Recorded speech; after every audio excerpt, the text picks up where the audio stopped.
السلام علیکم، میرا نام ہے جویریہ عدیل اور آپ دیکھ رہے ہیں تختی آن لائن۔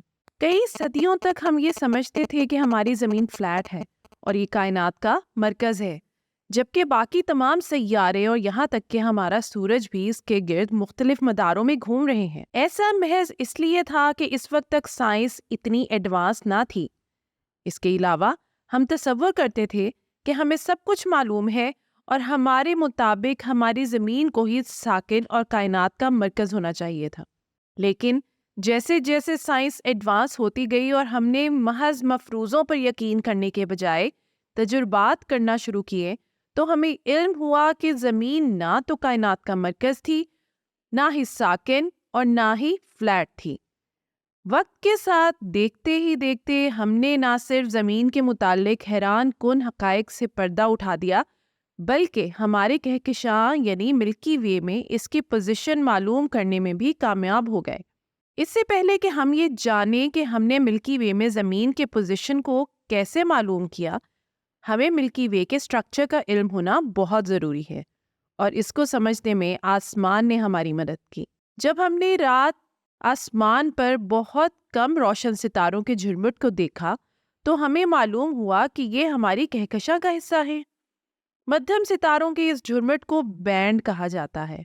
اس بینڈ کو دیکھنے سے ہمیں اندازہ ہوا کہ ہماری زمین ایک فلیٹ ڈسک کا حصہ ہے، کیونکہ اگر ہماری زمین اسفیریکل ڈسک کا حصہ ہوتی تو رات کو ہمیں بہت سے ستارے سارے آسمان پر برابر ایک خاص ترتیب سے بکھرے ہوئے نظر آتے، جبکہ ایسا نہیں ہے۔ ہماری کہکشاں میں ستاروں کا یہ جھرمٹ یعنی بینڈ رات کے وقت آسمان کو برابر حصوں میں کاٹتا ہوا محسوس ہوتا ہے، جس سے ہمیں یہ علم ہوا کہ ہم اس بینڈ کے پلین میں ہی کہیں موجود ہیں، نہ کہ اس بینڈ سے اوپر نیچے۔ ناظرین، شاید یہ ہماری خواہش ہی رہے گی کہ کبھی اس پلین کو اس کے باہر نکل کر جھانک سکے، کیونکہ ایسا کرنے کے لیے ہمیں ہزاروں یا لاکھوں لائٹ ایئرز لگ سکتے ہیں۔ اسے آسان لفظوں میں سمجھنے کے لیے ہم وائجر 1 کی مثال لے لیتے ہیں، جس نے خلا میں تقریباً آدھی صدی سفر طے کیا ہے، لیکن اس کے باوجود بھی صرف 0.02 یعنی 0.02 لائٹ ایئر کا فاصلہ طے کر سکا ہے۔ بہت زیادہ فاصلہ ہونے کے باوجود بھی ہم نے نہ صرف اپنی کہکشاں کی شیپ معلوم کر لی، بلکہ اس میں اپنی زمین کی پوزیشن بھی معلوم کر لی ہے۔ ملکی وے میں ہماری زمین کی پوزیشن معلوم کرنے میں جن لوگوں نے اہم کردار ادا کیا، ان میں پہلا نام 18ویں صدی کے ایک سائنسدان ولیم ہرشل کا ہے، جن کو سیارہ یورینس کو دریافت کرنے کی وجہ سے بھی جانا جاتا ہے۔ ولیم ہرشل نہ صرف ایک عظیم اسٹرانومر تھے بلکہ بہت بڑے میپ میکر یعنی نقشہ نویس بھی تھے۔ انہوں نے اپنی ایک ٹیلیسکوپ بنائی اور اس کے ساتھ آسمان میں ملکی وے کا مشاہدہ کرنا شروع کر دیا۔ ان کا مقصد ملکی وے کہکشاں میں موجود تمام ستاروں کا مشاہدہ کر کے ان کا میپ بنانا تھا۔ سن 1700 میں انہوں نے اپنی بہن کی مدد سے آسمان کو 600 مختلف حصوں میں تقسیم کیا اور ہر ایک حصے کا مطالعہ کر کے ایک یکجا نقشہ یعنی میپ تشکیل دیا۔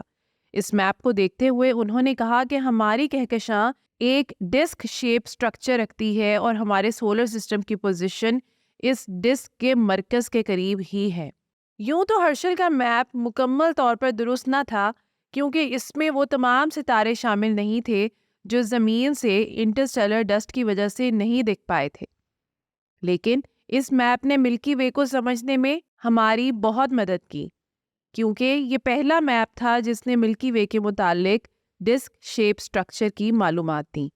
دوسرے نمبر پر موجود سائنسدان 20ویں صدی کی ایک خاتون ہیں اور ان کا تعلق ہارورڈ کالج آبزرویٹری سے تھا۔ یہ امریکہ سے تھی اور ان کا نام ہنریٹا سوان لیوٹ ہے۔ انہوں نے ملکی وے کہکشاں کو سمجھنے اور اس میں ہماری زمین کی پوزیشن کو معلوم کرنے میں بہت اہم کردار ادا کیا۔ ہنریٹا سوان لیوٹ کی ریسرچ خاص قسم کے ستاروں کے گرد گھومتی تھی، جنہیں سیفیئڈ ویریبلز کے نام سے جانا جاتا ہے۔ یہ ایسے ستارے ہیں جو پلسیٹ کرتے رہتے ہیں، یعنی ایک مخصوص دورانیے کے بعد مدھم ہو جاتے ہیں اور پھر سے روشن ہو جاتے ہیں۔ انہوں نے 1777 ایسے ستاروں کا مشاہدہ کیا اور سن 1908 میں ایک گراف بنایا جو اس بات کو ظاہر کر رہا تھا کہ ستاروں کی لیومینوسٹی کا ڈائریکٹ تعلق ان کے پلسیٹنگ پیریڈ سے ہے۔ انہوں نے آبزرو کیا کہ زیادہ روشن ستاروں کا پلسیٹنگ ریٹ بنسبت مدھم ستاروں کے کم تھا۔ انہوں نے ایک لا بنایا جسے اب لیوٹس لا کے نام سے جانا جاتا ہے۔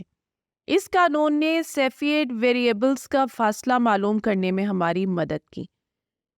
چونکہ اس وقت سیفیرڈ ویریبل سٹارز کو ایسٹرونامیکل ڈسٹینس معلوم کرنے کے لیے بطور سٹینڈرڈ استعمال کیا جاتا تھا، تو اس لیے لیویٹ کا یہ کام ایک بہت بڑی کامیابی تھی۔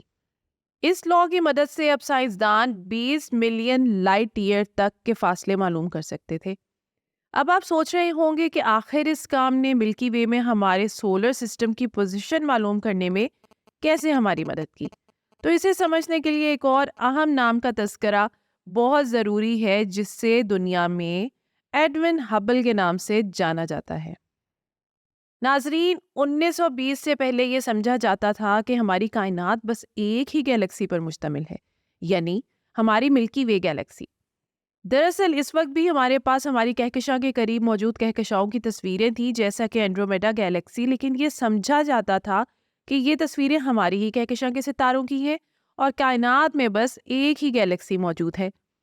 لیکن وقت کے ساتھ ساتھ جب ٹیکنالوجی میں بہتری آئی اور نئی ٹیلیسکوپس بنائی جانے لگیں، تو سائنسدانوں نے یہ مشاہدہ کرنا شروع کر دیا کہ آسمان میں کچھ ایسے روشن حصے موجود ہیں جو کم از کم دیکھنے میں ستاروں جیسے تو ہرگز نہیں۔ اس وقت جو سب سے بڑا مسئلہ درپیش تھا وہ یہ تھا کہ ستاروں تک فاصلہ معلوم کرنے کا کوئی درست طریقہ موجود نہیں تھا، اور ستاروں کے فاصلے کا اندازہ ان کی روشنی کی شدت سے لگایا جاتا تھا۔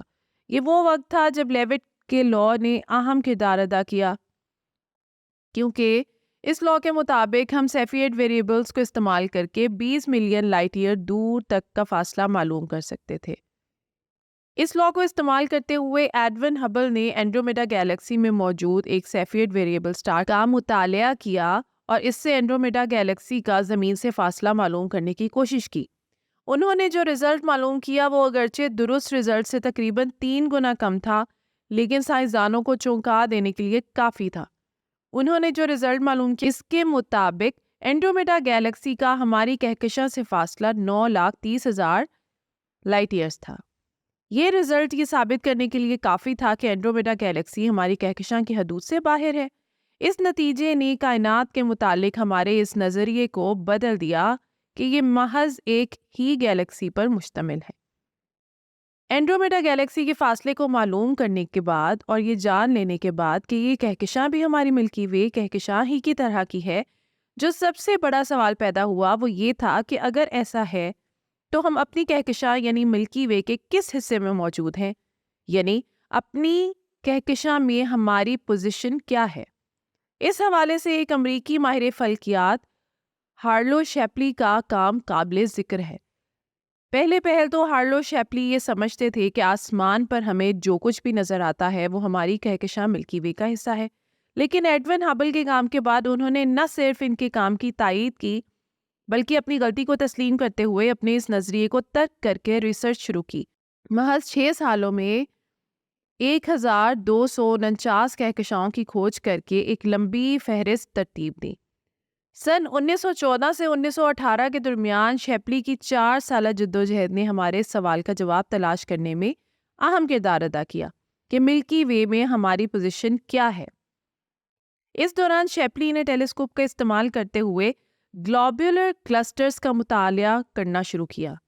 ناظرین، گلوبولر کلسٹرز گریوٹی کی وجہ سے ایک دوسرے کے بہت قریب موجود ستاروں کا جھنڈ ہوتا ہے، اور اس طرح کے ایک کلسٹر میں ملینز کی تعداد میں ستارے ہو سکتے ہیں جو ایک دوسرے کے ساتھ اس طرح جڑے ہوتے ہیں کہ ایک سفیریکل شیپ یعنی گول شکل بناتے ہیں۔ یہ گیلیکسی کے پلین کے اوپر یا نیچے موجود ہوتے ہیں۔ گلوبولر کلسٹر کائنات کے پرانے ترین آبجیکٹس میں سے ایک ہیں اور ان کی عمر 10 بلین سال تک بھی ہو سکتی ہے۔ شیپلی نے یہ معلوم کیا کہ یہ کلسٹرز گیلیکٹک کور کے گرد ایک دائرے کی شکل میں موجود تھے۔ یہ ایک زبردست کھوج تھی، کیونکہ اگر ہم ملکی وے کہکشاں کی کور کے قریب موجود تھے تو ہمیں یہ کلسٹرز پورے آسمان پر برابر بکھرے ہوئے نظر آنے چاہیے تھے، لیکن ایسا نہیں تھا کیونکہ ان کلسٹرز میں سے زیادہ تر ہمیں گیلیکٹک سینٹر کے قریب آسمان پر نظر آنے والی فارمیشنز سیجیٹیریس اور اسکارپین کانسٹیلیشنز کی سمت میں نظر آتے تھے۔ اس تحقیق نے یہ ثابت کیا کہ ملکی وے میں ہماری پوزیشن گیلیکسی کے سینٹر کے بالکل قریب نہیں تھی جیسا کہ ولیم ہرشل کا اندازہ تھا، بلکہ ہماری درست پوزیشن گیلیکسی کے سینٹر سے اس کی آؤٹر آرم کی طرف، یعنی سینٹر سے دور گیلیکسی کے آؤٹر آرم کی طرف تھی۔ یہ الگ بات ہے کہ شیپلی نے گیلیکٹک سینٹر سے ہماری پوزیشن کا جو فاصلہ بتایا وہ اصل ویلیو سے تھوڑا کم ہے، کیونکہ اس کے مطابق ہم گیلیکٹک سینٹر سے کہیں 33,000 سے 90,000 لائٹ ایئر کے فاصلے پر تھے۔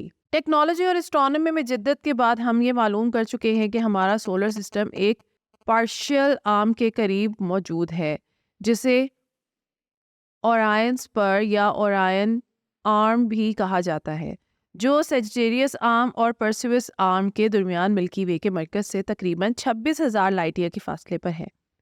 ناظرین، آخر یورپین اسپیس ایجنسی کا بنایا گیا سیلیسٹیل کارٹوگرافر کیا ہے، اور آخر کس طرح آنے والے وقت میں یہ کارٹوگرافر ملکی وے کہکشاں کے متعلق ہماری معلومات میں اضافہ کرنے جا رہا ہے؟ تو یہ تھی آج کی ویڈیو۔ امید کرتی ہوں کہ یہ ویڈیو آپ کے لیے بہت انفارمیٹو رہی ہوگی۔ آپ سے گزارش ہے کہ ویڈیو کو لائک کریں اور ایسی ہی مزید دلچسپ، انفارمیٹو اور ایجوکیشنل ویڈیوز کے لیے ہمارے چینل تختی آن لائن کو سبسکرائب کر کے بیل آئیکن کو بھی لازمی پریس کریں۔ ملتے ہیں کسی ایسی ہی نئی ویڈیو میں، مجھے دیجیے اجازت، اللہ حافظ۔